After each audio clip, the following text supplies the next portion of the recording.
అసలు మీ అబ్జర్వేషన్ చాలా అద్భుతంగా ఉంది. ఇప్పుడు టైమ్ అండ్ స్పేస్ అన్నారు భగవద్గీత గురించి. What is that time and space అన్నది ఇప్పటి వరకు ఏమో తెలిసిన మేధావులకో మహానుభావులకో తెలియాలి కానీ ఇంతవరకు down the line common man వరకు భగవద్గీత రాలేదు. భగవద్గీత అంటే అదేదో చాలా గొప్ప గ్రంథం, ఘంటసాల గారు పాడాడు అంతవరకు. అదేదో చాలా కృష్ణుడు చెప్పాడంట, ఘంటసాల గారు పాడాడు అనేది తప్పితే భగవద్గీత గురించి ఇంకేం తెలియదు. లేదు, అర్థం చేసుకోవాలి మనం. ఇంకొకటి ఏంటంటే ఇప్పుడు నాకు ఇలా అర్థమైంది కదా, మీకు ఇంకోలా అర్థం అవ్వచ్చు. ఎందుకు అంటే నేను సైన్స్ స్టూడెంట్ కాబట్టి నేను సైంటిఫిక్ గా అర్థం చేసుకునే ప్రయత్నం చేశాను.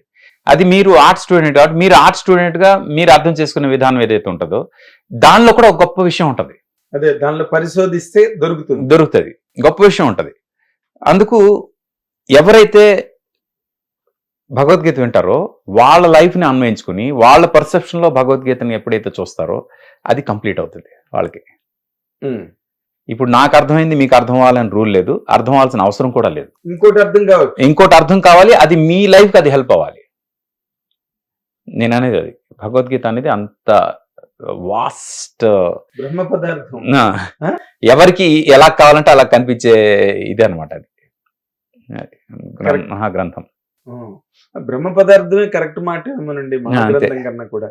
ఎందుకంటే దానిలోకి ఎవరో మహానుభావులు, మేధావులు, మహర్షులు లేకపోతే మునులు అలాంటి వాళ్ళు ఎవరికో భగవద్గీత అర్థం కావాలి, లేకపోతే లైఫ్ టైం స్టడీ అయినా సరిపోదేమో భగవద్గీత. లేదు, సరిపోదు. కానీ నేనేమంటానంటే ఆ 2 గంటల 47 నిమిషాలు మీకు ఏదైతే ఫస్ట్ ఇన్స్టెంట్ లో అర్థమైందో అది మీకు చాలా వరకు చాలు.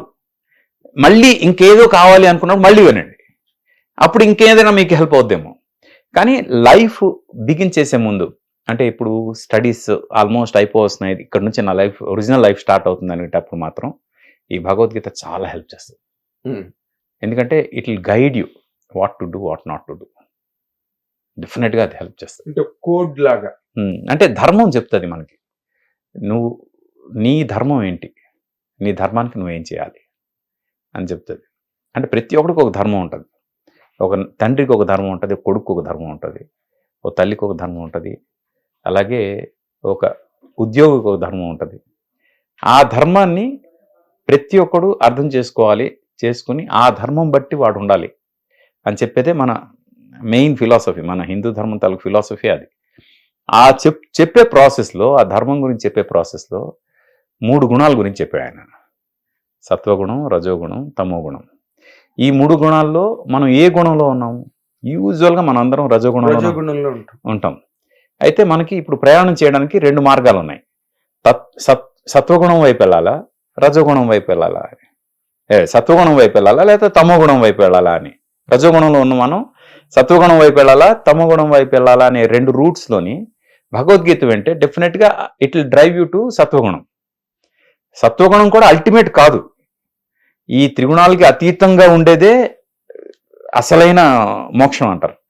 కానీ ఈ ఫిజికల్ బాడీ ఉన్నంత వరకు, ఈ కర్మ సిద్ధాంతాలు నమ్ముకున్నంత వరకు మనం మ్యాక్సిమం సత్వగుణం వరకు వెళ్ళగలం. దానికి వెళ్ళడానికి మనకు రూట్ చెప్తుంది భగవద్గీత. తమోగుణం వైపు వెళ్లకుండా ఉండడానికి రూట్ చెప్తుంది. ఎందుకంటే తమోగుణం అనేది మనకి అంటే మనం తినే ఫుడ్ నుంచి మనం చేసే పనుల వరకు ప్రతిదీ కూడా ఎంత రాంగ్ చేస్తున్నామని చెప్పేది తమోగుణం, ఎంత కాంప్రమైజ్ చేస్తున్నామని చెప్పేది రజోగుణం, ఎంత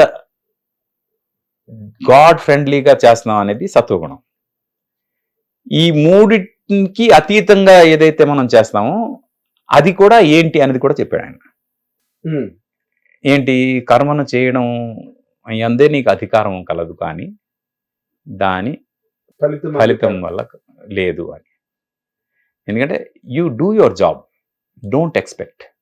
కర్మణ్యేవాధికారం. ఎప్పుడైతే ఎక్స్పెక్ట్ చేస్తావో ఎవ్రీథింగ్ విల్ బి, అంటే అక్కడి నుంచి ప్రతిదీ వస్తాయి. ఎక్స్పెక్టేషన్లోనే కోరికలు ఉంటాయి, సబ్జెక్టివ్ అన్ని ఇదే అయిపోతాయి. అందుకే ఎక్స్పెక్టేషన్ లేకుండా కాంక్ష పెరిగిపోతుంది, అన్ని రకాలుగా ఇంద్రియ ప్రీతి, ఇంద్రియాలకు సంబంధించిన ఇవన్నీ వచ్చేస్తాయి ఇవన్నీ. అందుకు ఈ రూట్ మ్యాప్ అంతా కూడా ఉంటుంది భగవద్గీతలో. రూట్ మ్యాప్ అన్నది చాలా మంచి మాట అండి. లైఫ్ రూట్ మ్యాప్ భగవద్గీతలో దొరుకుతుంది అన్నది. అవును, చాలా మంచి మాట. అవును. అంటే బేసిక్ గా మీరు ఇంత స్టడీ చేసి ఇన్నాళ్ళు చేశారు కదండి, అసలు ప్రాథమిక అజ్ఞానంతో మిమ్మల్ని ప్రశ్న వేస్తాను. ఏంటంటే అసలు కృష్ణుడు అర్జునుడికి ఏం చెప్పాడు సార్? ధర్మం గురించే చెప్పాడు. ధర్మం అంటే అర్జునుడు ఎప్పుడైతే అర్జున విషాద యోగంలో నేను అంతా నా వాళ్ళే ఉన్నారు, వీళ్ళందరినీ చంపి నేనేం సాధిస్తాను, దీనివల్ల రేపు ఆ చనిపోయిన వాళ్ళు వాళ్ళ వైఫ్స్ వాళ్ళు వేరే రిలేషన్స్ పెట్టుకుని వాళ్ళ పిల్లలు శ్రాద్ధం పెట్టలేని పరిస్థితి వచ్చి ఇలాంటి అన్ని సిచ్యువేషన్స్ చూస్తుంటే అసలు ఇది కరెక్ట్ కాదనిపిస్తుంది, అసలు యుద్ధం నేను చేయను అని. అంటే దానికి కృష్ణుడు చెప్పింది ఏంటంటే, నీ ధర్మం ఏంటి? క్షత్రియుడు నువ్వు. క్షత్రియుడికి యుద్ధం చేయడం అనేది అదృష్టం, ఆడి ధర్మం అది. అదృష్టం ఉంటేనే నువ్వు యుద్ధభూమిలోకి వస్తావు. ఆ అదృష్టాన్ని నువ్వు అంటున్నావు. నువ్వు దేనికోసం యుద్ధం చేస్తున్నావు? ధర్మం కోసం చేస్తున్నావు. కృష్ణుడు పుట్టిందే ధర్మాన్ని బతికించడం కోసం కదా. ఆ ధర్మాన్ని బతికించడం కోసం అర్జునుడిని ఒక ఇన్స్ట్రుమెంట్గా వాడుకున్నాడు ఆయన, అంతే.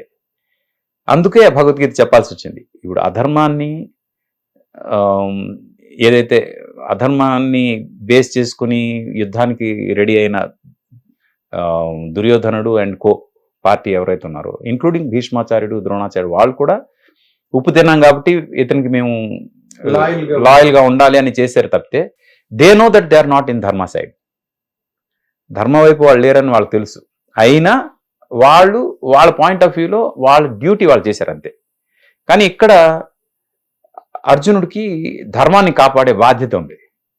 అలాంటి బాధ్యతను నువ్వు పక్కకు తప్పుకుంటావేంటి అని చెప్పడానికి కోసం కావాల్సినదంతా చెప్పింది భగవద్గీత. అంటే నార్మల్గా ప్రజెంట్ సొసైటీలో people in all the walks of life రకరకాల స్ట్రెస్సుల్లో, రకరకాల ఛాలెంజెస్, టార్గెట్స్ చేసింగ్, ఇప్పుడు ఉన్న చోట ఉండలేక ఇంకొంచెం పెద్ద స్థాయికి వెళ్ళాలి, ఇంకా పెద్ద స్థాయికి వెళ్ళాలి, విదేశాలకు వెళ్ళిపోవాలి. People are living under constant stress. జీవితంలో ఎవరు ఊహించినంత ఒత్తిడిలో బతుకుతున్నారు. వాళ్ళందరికీ ఈ భగవద్గీత అన్నది ఒక సూత్నింగ్ ఫ్యాక్టర్గా పనికొస్తుందండి.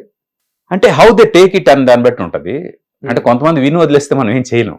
ఓకే, ఆ వినేటప్పుడు దీనిలో ఇది నాకు పనికి వస్తుంది అని దానిలో ఒక చిన్న ఎలిమెంట్ అయినా తీసుకుంటే they are going to succeed in their life. Best part ఏంటంటే ఈ భగవద్గీత పర్టికులర్గా మీరు నేను చెప్పింది అది విన్నప్పుడు మనసు అయితే ప్రశాంతంగా అయిపోతుంది. అది మీ గొంతు వల్ల? అది నాకు తెలియదు, అంటే అది ఆయన చేయించుకున్నాడు. చాలా మంది నాకు చెప్పేది అంటే, సార్ ఇది వినగానే హాయిగా ప్రశాంతంగా అయిపోయింది సార్ మనసు అంటారు.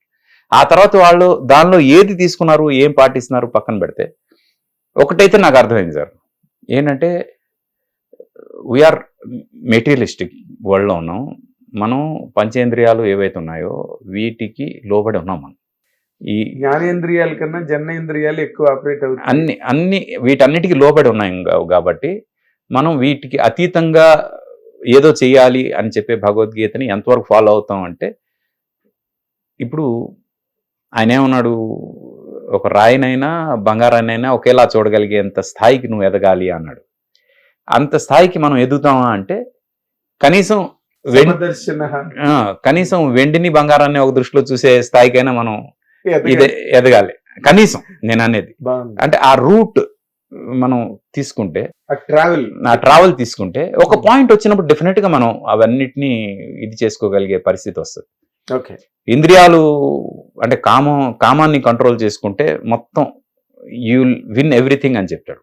మనసుని కామాన్ని రెండింటిని కంట్రోల్ చేయగలిగితే అని. కామం అంటే అందరికీ సెక్స్ అనే ఫీలింగ్ వస్తుంది. కామం అంటే కోరిక. కోరిక కెన్ బి ఎనీథింగ్. ఒక అందమైనది చాలా అందమైన కనిపించినప్పుడు ఆహా అని ఎక్సైట్ అయిపోవడం, అది కామన్. ఏదైనా మంచి టేస్ట్ తిన్నప్పుడు బా సూపర్ ఉంది అని దాన్ని క్రేవ్ చేయడం, దాని మీద క్రేవ్ చేయడం. మన కురుక్షేత్ర నాటకంలో కూడా తిరుపతి వెంకట కవులు కర్ణుడికి పద్యం రాశారు. కృష్ణుడు వచ్చి అటు పక్కకు వచ్చే, నువ్వు ద్రౌపది నిన్ను ఆరో భర్తగా తీసుకుంటుంది, వీళ్ళందరూ నీకు సేవకుల కింద ఉంటారు, నువ్వు సామ్రాజ్యాన్ని పరిపాలిద్ది గాని అన్నప్పుడు కర్ణుడికి తిరుపతి వెంకట కవులు పద్యం రాశారు. మీరంటే గుర్తొచ్చింది నాకు. కామము చేత గాని భయకంపిత చిత్తము చేత గాని ఈ భూమి సమస్త మేలుకొందమన్న పూనిక చేత గాని మత్స్వామి శివోధనం విడిచి వచ్చిన మెత్తురే జనులు రేపో మాపో చానుంటిమి ఎలా ఇట్టివాదు అచ్యుతాని. ఎంత బాగుంది. రేపు కామము చేత గాని, నాట్ బై డిజైర్. అవును. భయకంపిత చిత్తము చేత గాని, not with a heart fraught by the fright. Um, భయం చేత, భయం చేత గాని. భయకంపిత చిత్తము చేత గాని, ఈ భూమి సమస్త మేలు కొందమను పూనిక చేత. ఉమ్, పూనిక అంటే ప్రిపరేషన్. అవును అవును పూనిక అవును. అంటే మీరు కామము అంటే కేవలం సెక్స్ ఓరియంటేషన్ అన్నదే మనకి అవును అవును.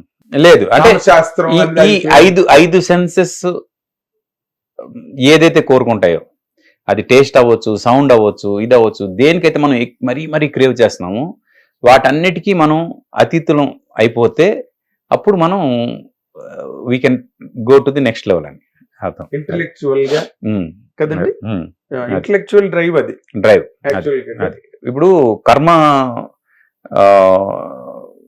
అర్జునుడు అడుగుతాడు ఒక పాయింట్ లో, కర్మ సన్యాసం గొప్పదా, కర్మ చేయడం గొప్పదా అని. నువ్వు రెండు చేయమంటున్నావు, ఏది గొప్పది అని. అంటే ఈ ఫిజికల్ బాడీ ఉన్నంత వరకు పని చేయకుండా ఉండడం ఇంపాసిబుల్. అందుకు కర్మ సన్యాసం అనేది ప్రాక్టికల్గా పాసిబుల్ కాదు. పని చెయ్యి, కానీ ఆ పని దేవుడి గురించే ఆలోచిస్తూ చెయ్యి. ఏ పని చేసినా ఇది దేవుడికి అర్పితం చేస్తున్నాను, ఇది దేవుడి కోసమే చేస్తున్నాను అనే ఫీల్తో చెయ్యి. చేస్తే ఆ పని తాలూకా ఇది నీకు అంటదు. దాని తాలూకు డెరివేటివ్స్ ఏవైతే ఉంటాయో డెరివేటివ్స్ అవి నీ వరకు రావు, నీకు అంటవు. ఎందుకంటే దాని నుంచి నువ్వేమీ ఆశించట్లేదు, జస్ట్ దేవుడికే సమర్పిస్తున్నావు. ఇది అంతా దైవ కార్యం అనుకుని చేస్తున్నావు కాబట్టి. అది అంటే కళ్ళు మూసుకుంటున్నప్పుడు, విసర్జిస్తున్నప్పుడు, ఏ పొజిషన్లో ఉన్నా, ఏ ప్రక్రియలో ఉన్నా, థింక్ దట్ ఇట్స్ గాడ్. అంతే. అంత పెర్ఫెక్ట్గా నువ్వు ఎప్పుడైతే ఆలోచిస్తావో అప్పుడు నీకు ఏ కర్మ అంటదు. కర్మ చేయాలి, కానీ కర్మ నుంచి ఏమీ ఆశించకుండా కర్మ ఇది దైవ కార్యం అన్నట్టే నువ్వు చేసుకుంటూ పోతే ఆబ్వియస్గా అది నీకు కర్మ ఫలం అంటే కర్మకు సంబంధించిన ఇవేవైతే ఉంటాయో అవేమి అంటవాలి. ఓకే, ఇలాంటివి మనకి ఎక్కడున్నాయి చెప్పండి? కర్మ సిద్ధాంతం గురించి ప్రపంచంలో ఎక్కడా చెప్పలేదు. కర్మ సిద్ధాంతం గురించి 3 చాప్టర్లు ఉన్నాయి మనకి ఇక్కడ.